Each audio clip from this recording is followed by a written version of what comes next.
Assalamualaikum warahmatullahi wabarakatuh. Alhamdulillah rabbil alamin. Salatu wassalamu ala asrofil anbiya'i wal mursalin wa ala alihi ashabihi ajmain. Amma ba'du. Puji syukur marilah kita panjatkan kepada kehadirat Allah Subhanahu wa taala yang telah memberi kita kesehatan dan anugerahnya sehingga kita tetap bertemu dalam keadaan yang sehat walafiat.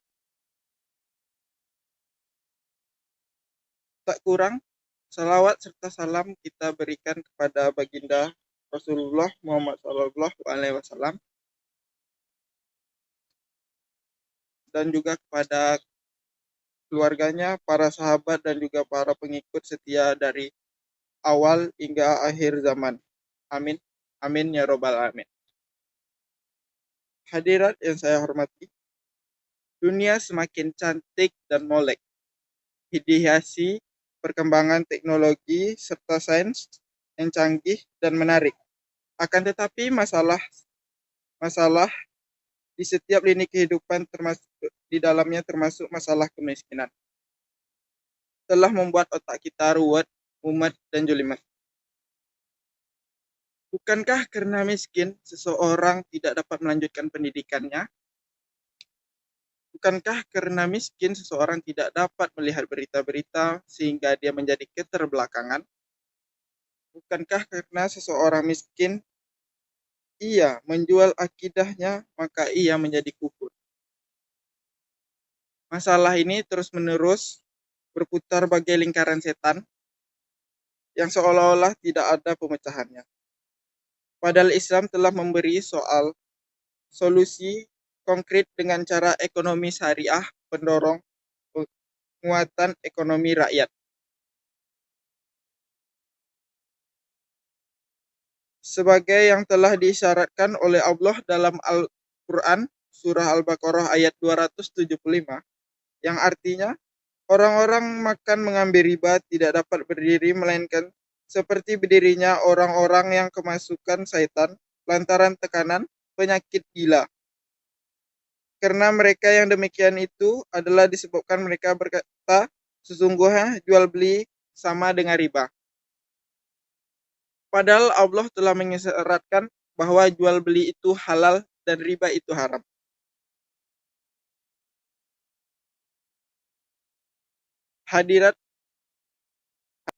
Hadiran rahimakumullah. Firman Allah yang baru kita simak beberapa isyarat agar kita umat Islam memiliki ekonomi yang kuat. Mari kita kaji secara mendalam. Ibnu Katsir di dalam kitab Tafsir Ibnu Katsir jilid ketiga menyebutkan bahwa setiap diturunkannya ayat ini berawal dari sebuah pernyataan Sa'ad bin Abi Waqqas kepada Sayyidina Muhammad Rasulullah SAW. Wahai Rasulullah, aku memiliki harta yang banyak, akan tetapi pewarisku hanya satu orang saja. Maka bolehkah jika aku bersedekah 2/3-nya? Rasulullah menjawab tidak. Menanya lagi, bolehkah jika 1/2-nya? Rasulullah juga menjawab tidak boleh. Bagaimana jika sepertiganya? Rasulullah menjawab tidak boleh. Seraya melanjutkan perkataannya, sungguhnya aku mengharapkan jika engkau dapat mewarisi keturunanmu yang kaya dan berharta, dan itulah yang terbaik, daripada engkau mewarisi keturunan yang lemah lagi pada serta hanya mengharapkan belas kasih orang lain. Kisah ini menjelaskan kepada kita bahwa Islam menginginkan agar setiap orang tua dapat meninggalkan generasi penerusnya mereka dalam keadaan kuat fisik, kuat mental, dan juga kuat perekonomian.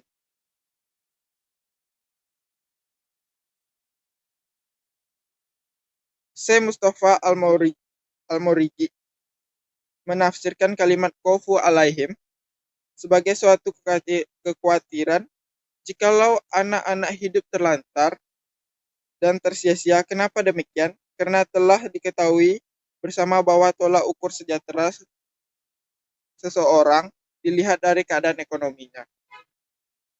Apabila ekonominya baik, maka ia akan menjadi kuat hidupnya dan mudah untuk mendapatkan apa yang diinginkannya. Akan tetapi jika ekonominya rendah, buruk, maka secara pasti akan menjadi hajat hidupnya yang sulit untuk terpenuhi. Hadirin yang kami hormati, dalam dunia ekonomi ini kita mengenal adanya 3 buah sistem ekonomi. Yang pertama, sistem ekonomi sosialis di mana pemerintah secara mutlak mengurus dan mengelola sistem perekonomian mereka Kedua, sistem ekonomi kapitalis di mana setiap individu, setiap wirausahaan berhak untuk mengelola serta mengurus keadaan perekonomian mereka. Sistem ekonomi inilah yang telah membuat jarak yang sangat antara yang kaya dengan yang miskin, dan juga telah mengakibatkan yang kaya semakin miskin. Ketiga, sistem ekonomi Islam, di mana dalam sistem ini yang diangkat ke permukaan adalah nilai-nilai ukhuwah dan nilai-nilai kebersamaan. Dengan arti bahwa setiap orang harus saling menghargai, walaupun miskin, harus saling membantu. Dan tidak ada jarak di antara mereka, bahkan mereka merasa bahwa saling bersatu dalam satu kesatuan yang tak dapat dipisahkan. Dari penjelasan ini, maka timbullah sebuah pertanyaan, bagaimana teknis untuk merealisasikan prinsip ini? Jadi, dalam penjelasan ini di sini diartikan supaya bisa saling-saling menghargai dan tidak ada perpecahan yang ada. Hadirin dan hadirat yang kami hormati, firman Allah pada ayat ini dengan tegas dan jelas mengisyaratkan kepada kita bahwa pemberdayaan ekonomi diproyeksikan demi kesejahteraan bersama. Islam menolak keras sistem ekonomi dalam bentuk monopoli, oligopoli, dan ekonomi yang diorientasikan hanya untuk kepentingan pribadi. Prinsip ini harus kita aplikasikan di negara kita jikalau kita menginginkan negara kita menjadi negara yang maju dan damai. Apalagi jikalau kita perhatikan di negara kita Indonesia ini masih terdapat 37,5 juta jiwa umat manusia yang berada di bawah garis kemiskinan. Lalu berapa banyak umat Islamnya? Ternyata setelah diteliti oleh lembaga peneliti di Indonesia, terdapat lebih dari 30 juta jiwa umat Islam yang berada di bawah garis kemiskinan.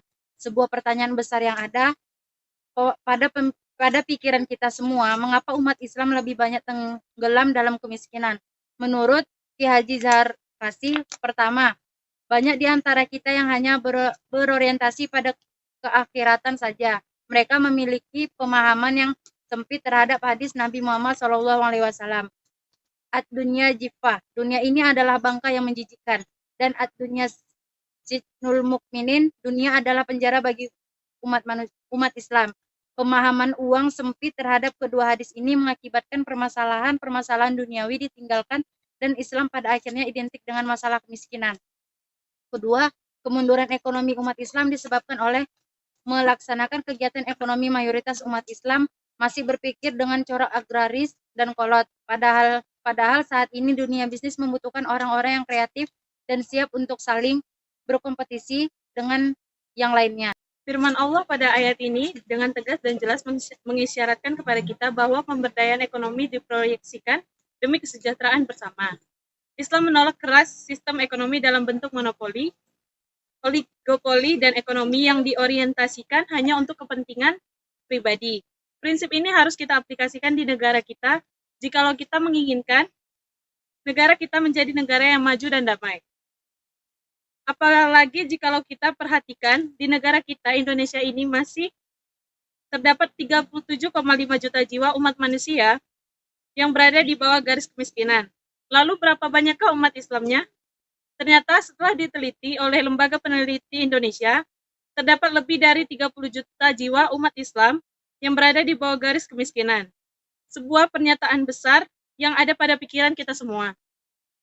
Mengapa umat Islam lebih banyak tenggelam dalam kemiskinan? Menurut Kak Hazar Kasih, pertama, banyak di antara kita yang berorientasi pada keakhiratan saja. Mereka memiliki pemahaman yang sempit terhadap hadis Nabi Muhammad SAW ad-dunya jifah. Dunia ini adalah bangkai yang menjijikkan. Dan ad-dunya siknul mukminin. Dunia adalah penjara bagi umat Islam. Pemahaman uang sempit terhadap kedua hadis ini mengakibatkan permasalahan-permasalahan duniawi ditinggalkan dan Islam pada akhirnya identik dengan masalah kemiskinan. Hanya Rahimakumullah, Syekh Mustafa Al-Maraghi dalam tafsir Al-Maraghi mengatakan bahwa halalnya perniagaan, transaksi jual beli jika saling meridhoi antara keduanya. Begitu pula sebaliknya, Islam mengharamkan yang namanya penipuan, pendustaan, dan pemalsuan barang. Hal ini menunjukkan bahwa ayat ini merupakan dasar dari sebuah sistem ekonomi Islam. Seperti pada sabda Rasulullah SAW, yang artinya, siapa yang memiliki harta, maka bersedekahlah dengan hartanya. Siapa yang memiliki kekuasaan, maka bersedekahlah dengan kekuasaannya. Siapa yang memiliki ilmu, maka bersedekahlah dengan ilmunya. Dengan demikian, akhirnya, kami mengajak pada seluruh umat Islam untuk bersama-sama mengaplikasikan sistem perekonomian Islam, yakni dengan cara memperdayakan ekonomi umat, maka secara tidak langsung, segala bentuk kebodohan, keterbelakangan, dan kekufuran akan hilang dengan sendirinya. Untuk itu, marilah kita berdoa kepada Allah semoga kita diberikan kemudahan dan dalam aktivitas kita. Amin ya Rabbal Alamin.